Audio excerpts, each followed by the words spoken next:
to the www.PlaidAvenger.com, where we just don't want to hear the news. We want to understand the news. And the news we're going to cover all week, as promised yesterday, is going to be catching up on the state of affairs in Libya, in this Liberating Libya campaign that now the international community has taken upon itself to do. And we're going to talk today. Yesterday we talked about sovereignty. Today, let's talk more about who are the international players involved in this whole Liberating Libya thing, and how did this even come to pass? Because it's a very intriguing, bizarre, shadowy, murky story, my friends, of major international powers, but also major international organizations which have played a very interesting and almost unexplainable role in how the international community has got to be involved in invading Libya. Let's entitle this one, Liberating Libya Part 2, International Invasion Intrigue. Oh, the triple I. In fact, you could actually kind of subtitle this one, Shadowy, Sketchy Security Council Shenanigans. Because really, it's the stuff that went down at the UN, which really mystifies me and lots of world watchers, and is really changing the nature of international diplomacy in more ways than one. Now, of course, this ties back to what the Plaid Avenger was raging about yesterday with this whole invasion of Libya as destroying the modern concept of sovereignty. And that is true. And I was talking about how that really the international community never messes with a sovereign state unless the sovereign state has done something really horrific to warrant such action from the outsiders.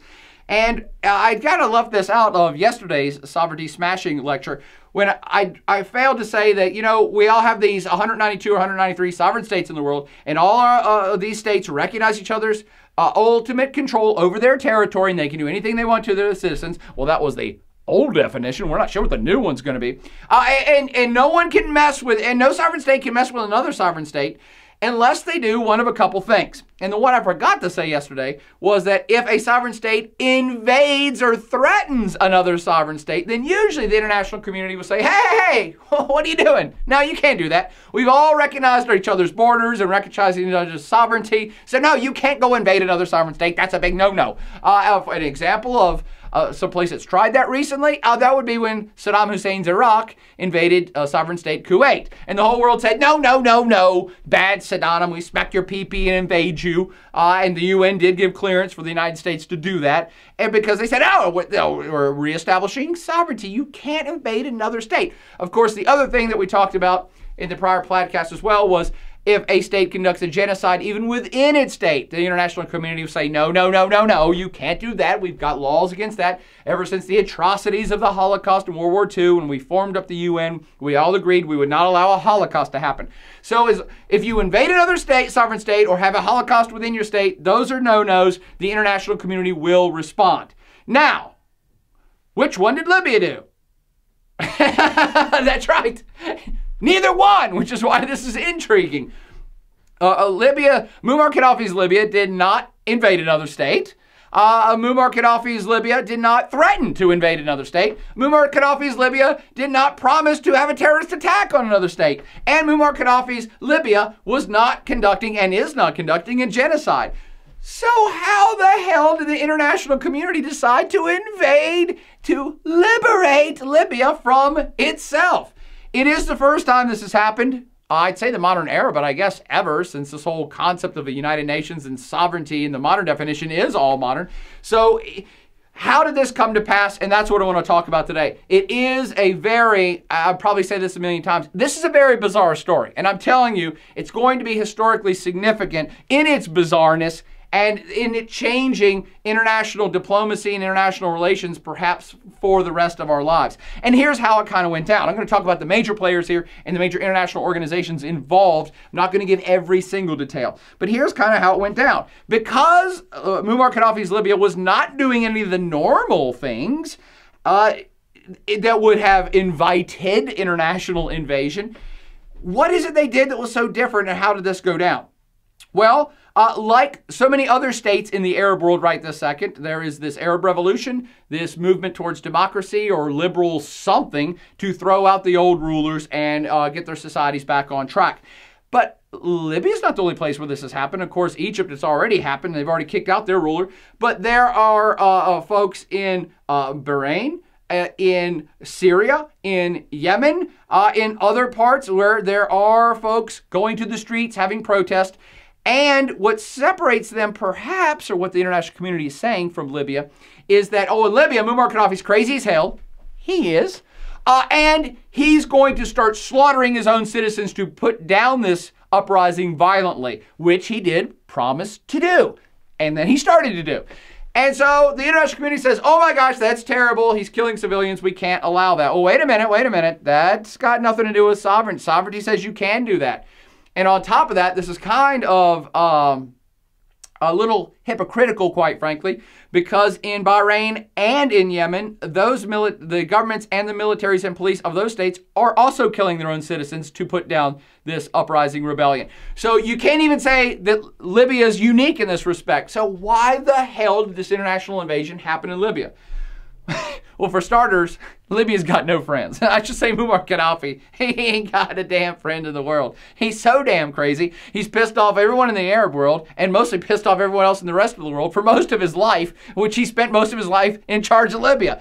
So at any given point, any major power could have stepped forward and stuck up for Muammar Gaddafi and Libya, and none of this international invasion would have happened. But it didn't. Okay, so how did it happen? Well, whenever Muammar promised to start slaughtering his own citizens and then started to do it, a couple of countries came forward and said, no, you know what?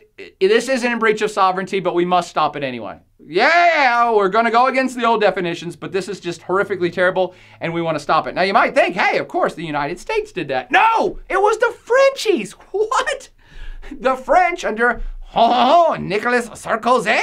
And actually the British under Prime Minister David Cameron were the two countries that stepped up immediately and said, you know what, we really hate Libya, or we really hate Muammar Gaddafi, and he's a bad guy. He's just like Saddam Hussein was in Iraq, so we should do something about him. We need to protect civilians. We would like to establish a no-fly zone in order that will ground Libyan Air Force so they can't attack their own citizens, which they were doing by plane and shooting people down and bombing them and all this horrific stuff. So the French and the British said, we want to stop them, like now. And we want the international community to help us, or at least allow this to happen. And a lot of people don't believe this, but I believe that under French and British persuasion that the United States was actually dragged kicking and screaming into this. I don't believe that the United States wanted to get involved. One, they're kind of busy in a couple other wars in other places. And two, most of the folks who work for the U.S. government really weren't that keen on starting a third war against a third country of Islamic population. That just is bad PR. And so the U.S. is saying, hey, hold on. Of course, we don't like Muammar Gaddafi either, but this looks like almost close to a civil war, and maybe we should let them sort that out, just like we did in Egypt. We just kind of said, hey, we're going to let that one go. We're not going to get involved. And by the way, it would be hypocritical if the United States got involved because they're not doing anything about Bahrain or Yemen where the same shit is going down. Why is that? Oh, because those are U.S. allies. Anyway, long story short, the United States did get pulled into it, did get cajoled, did get convinced to step in and say, hey, yeah, you're right. This is terrible. We need to protect civilians. Now, this is why this whole situation is very unique and is a new starting point for international politics and history. Because they took their case to the United Nations, a United Nations that ordinarily would say, no, that's sovereignty. Governments can do anything they want to in a recognized sovereign state, as has been the principle for the last 60 to 70 years. They took this request to the United Nations and said, look, we understand the old rules of sovereignty, but here's the deal. We want to change this slightly. We think that civilians are being killed by Muammar Gaddafi. No, we know it's not a genocide.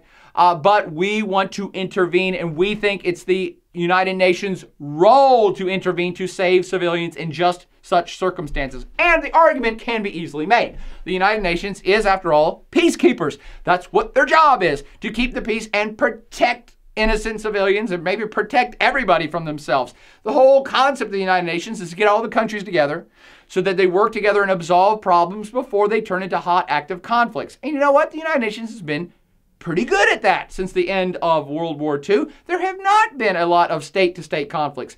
But you also want to protect civilians from violence within a single country. So for within a civil war or a genocide or horrific things that would happen within a single state, the United Nations will often step into those situations as well and say, hey, we're here to protect people. That's their role. So I suppose it was the combination of the United Kingdom, the French, and the United States that said, come on now, we need to basically broaden the whole UN mission and maybe tweak the whole concept of sovereignty in today's world. We need to protect civilians. And they put forward a resolution, which I think is being coined now, like to protect citizens or to protect civilians, I think, 2PC.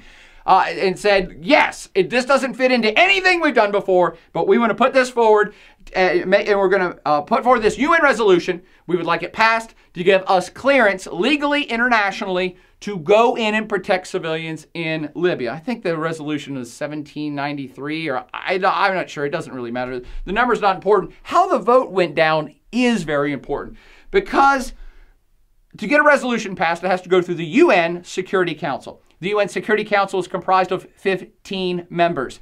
10 of those members rotate. So every country in the world can have a turn sitting on the Security Council in one of those 10 rotating spots, and they're 2-year terms, and people rotate in and out. States rotate in and out. The other 5 seats go to the permanent Security Council members, and those all-important 5 are the United States, the UK, France, China, and Russia. Now, why are those 5 so important? Those 5 are all important because those 5 each have veto power, meaning that any resolution that goes through the United Nations can be stopped with a single veto from any one of those 5 countries. Now, what's so strange about how this shit went down? I'm telling you, folks, it's a shady, shady, shady UN resolution that went through. Because you have to have 9 votes for any resolution to pass, 9 yeses. And you can have no vetoes. A single veto kills it, it's dead. China can kill anything, the United States can kill anything, France can kill anything. This particular resolution got 10 yes votes and no votes and no vetoes, which means it passed. So this Liberating Libya to protect civilians in Libya resolution passed, which gave clearance to the Frenchies, the Brits, and the United States to go into Libya to basically shut down and destroy as much as possible Muammar Gaddafi's offensive capabilities against his own citizens. And they did that by destroying the Air Force, destroying any anti-aircraft defenses, and starting to bomb now tanks and other military installations in Libya, basically to help the rebels win so they can overthrow Muammar. Now, hold on! That's the war itself. We'll get to that later. What is this resolution vote all about? Because I'm telling you, friends, it's very, very sketch. What am I raging about? Well, for starters, this has to be a record. I said there was 10 yes votes and no votes and no vetoes. Well, what happened to the other 5 votes then? There's 15 members. Only 10 said yes. The other 5 countries abstained from the vote, which means they said, we're not even going to vote. We're going to respectfully decline to say anything. That is bizarre in itself. The countries that actually abstain makes it even more bizarre. And the abstainers were Russia, China, both who had veto power, Germany, India, and Brazil. Hold the phone just for a second. Brazil, Russia, India, and China. That's BRIC. That's the BRIC countries, the up-and-coming powerful economies that have been banding together politically a lot lately to speak for as an alternative Western voice in the world. They've been supporting each other's politics and economics a lot here lately, and all 4 of the BRIC, 4 major powerful countries in the world, all abstained. That's bizarre. And the 5th one was Germany. They're usually the pro-Western. They're part of Europe. They usually support Western initiatives. And they said, "Nein, we are not even going to vote." It is mind-boggling that these 5 major powers just all happen to be on the Security Council at the same time. remember, Germany and India and Brazil are not permanent. So they just happen to, as fate would have it, 5 of the most powerful countries on planet Earth were on the Security Council. All 5 abstained. They basically said, nope, you know what? We don't really like this, and we're not really for it, but we don't really hate it, and we're not going to stand in the way, so we're just not going to vote at all. That is very unique, for starters. And what's more unique about it is the Russia-China part. Because Russia typically does not support Western initiatives. Russia typically does not support intervention into other societies. And you know what's more than that? China never does. China never, ever votes for or pushes for or supports international intervention into a sovereign state. They don't support it anywhere ever. It was the Chinese that have basically held up and stopped any movement in the Darfur region of Sudan for years. China does not like to play when it comes to sovereignty. They believe hardcore in the old school sovereignty definition, which means you can do any damn thing you want to the citizens of your country. That's what sovereignty is. And they would come forward at multiple times in the last decades and said, no. You can't mess with Iraq. They're a sovereign state. You can't mess with Afghanistan. They're a sovereign state. You can't mess with Sudan. They're a sovereign state. Who cares what they're doing to their own citizens? Now, the reason the Chinese are so damn hardcore about this is because they do sketchy things to their own citizens. And they have terrible human rights stuff going on there, human rights violations. And they jail political dissidents. So China forever has said, no. We have ultimate sovereign control over our state. And we expect you to respect that. And in return, we respect everybody else's. We don't give a shit if you're killing your own citizens. Go ahead and do it. As long as you're not messing with us and committing genocide, the Chinese will let it go. So back to point here, how in the hell were the Chinese convinced to sit on their hands on this one? They must have been promised a golden dragon of some sort. The Russians too. They must have been promised something. And that's why I've got my plaid panties in a bunch about this whole vote. Which, by the way, it's not because I disagree with it or because I think Muammar's okay. He's crazy as shit, all right? He should be taken out. But how did this vote happen? The Russians and Chinese allowing this to go forward? How bizarre.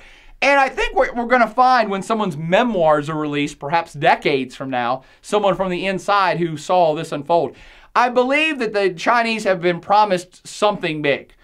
Some shady backroom deal went down. And my hypothesis, the Plaid hypothesis on this, is that the Chinese were basically promised by all the other Permanent Security Council members to perhaps never recognize Tibetan sovereignty or never recognize Taiwanese sovereignty because China considers those entities part of China. So that's just one theory. But I'm telling you, they must have been promised something to not veto this measure. They have a long history of staunchly defending the concept of sovereignty, and they sat this one out.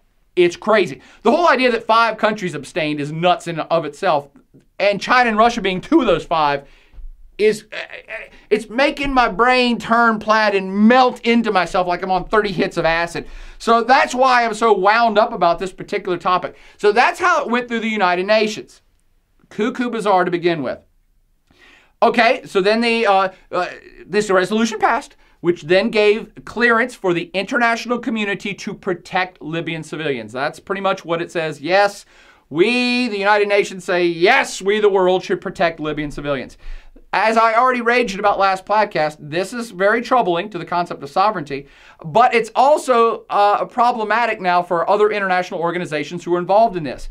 Because what happened to protect Libyan civilians, the Frenchies, the Brits, the United States all got together, created a no-fly zone in Libya, bombed the hell out of Libyan military targets. They haven't armed rebels. They haven't done anything. They have not put troops on the ground because they've just said, no, we're just protecting civilians from Gaddafi's madness.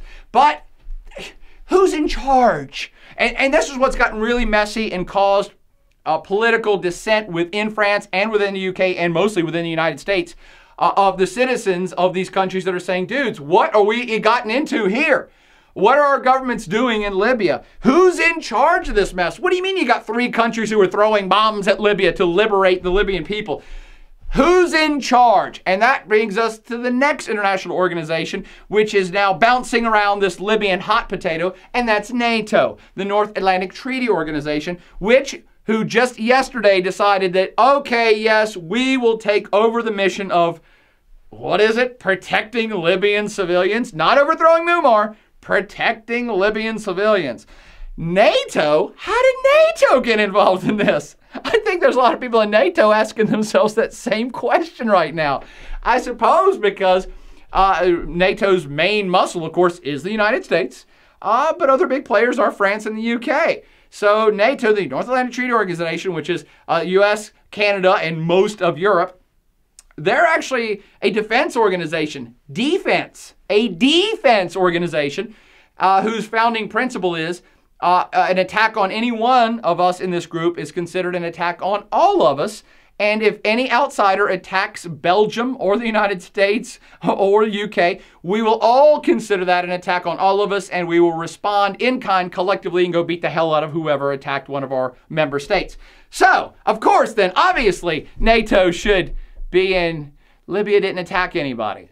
Libya didn't attack a NATO country. So NATO's mission is now getting rewritten too. They're a defense organization. They're not defending anybody. They're not defending any of their members.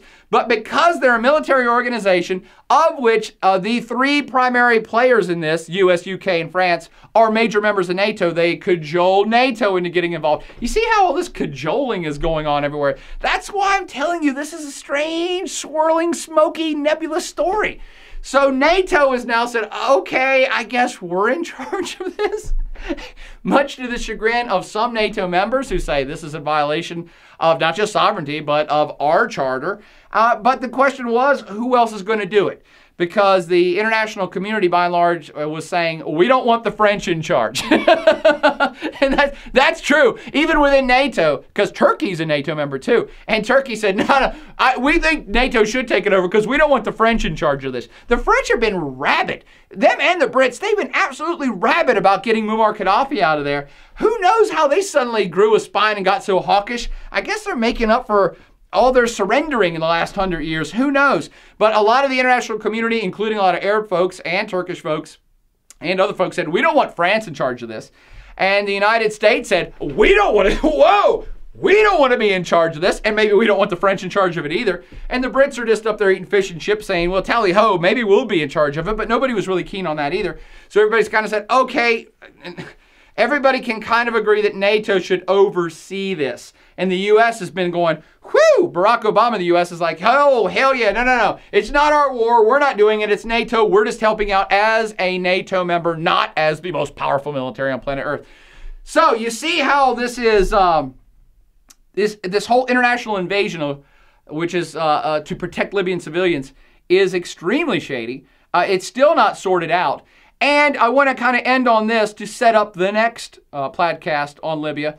None of this could have gone down, by the way, not in NATO and not at the United Nations either, without the consent and approval of yet another international organization of note that has been playing a very wafting, wavering role in all of this Libyan mess as well, and that's the Arab League. Who? What?